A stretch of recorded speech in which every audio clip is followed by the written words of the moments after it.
প্রবাসীদের সুখবর দিলেন আসিফ নজরুল। পাসপোর্ট নিয়ে প্রবাসীদের সুখবর দিলেন আইন উপদেষ্টা অধ্যাপক ডক্টর আসিফ নজরুল। তিনি জানিয়েছেন 15 ডিসেম্বর থেকে প্রবাসীরা এমআরপি পাসপোর্ট পাওয়া শুরু করবেন। আজ বুধবার দুপুরে নিজের ভেরিফাইড ফেসবুক পেজে ভিডিওতে সুখবর দেন আইন উপদেষ্টা। প্রবাসীদের উদ্দেশ্যে আসিফ নজরুল বলেন, আপনাদের পাসপোর্ট খুবই সমস্যা হচ্ছে, আমরা জানি। এমআরপি পাসপোর্টে 15 ডিসেম্বর থেকে আপনারা এমআরপি পাসপোর্ট পাওয়া শুরু করবেন। যারা আবেদন করেছেন 3 থেকে 4 সপ্তাহের মধ্যে তারা এমআরপি পাসপোর্ট পেয়ে যাবেন।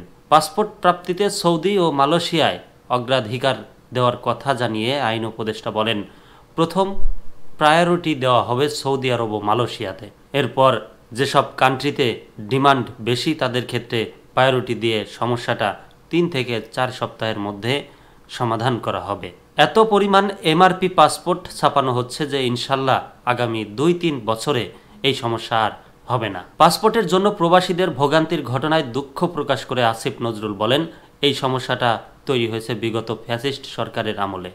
সেখানে তৎকালীন যে মন্ত্রী ছিলেন উনি পাসপোর্টের ছাপানোর কাজটা ওনার এক পরিচিত কোম্পানিকে অনিয়মতান্ত্রিকভাবে দেওয়ার চেষ্টা করেছিলেন। সেই প্রক্রিয়ায় রেজিস্ট্যান্স করতে গিয়ে টেন্ডারিং করতে গিয়ে 1.5 বছর সময় ক্ষেপণ হয়। পুরো প্রক্রিয়াটা বাতিল করে ফাস্টেস্ট ওয়েতে যাওয়ার জন্য টাইম লেগেছে। আমাদের অনেক কষ্ট হয়েছে, এজন্য আন্তরিকভাবে দুঃখিত।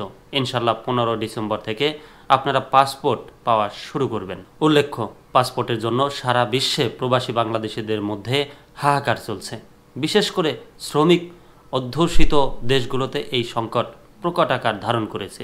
সৌদি আরব, ইতালি, মালয়েশিয়া এবং সংযুক্ত আরব আমিরাতে পাসপোর্টের মেয়াদ না থাকায় ভিসা নবায়ন বন্ধ, দেশের জরুরি কাজে ভ্রমণে আসতে না পারা সহ নানা জটিলতায় পড়েছেন প্রবাসীরা।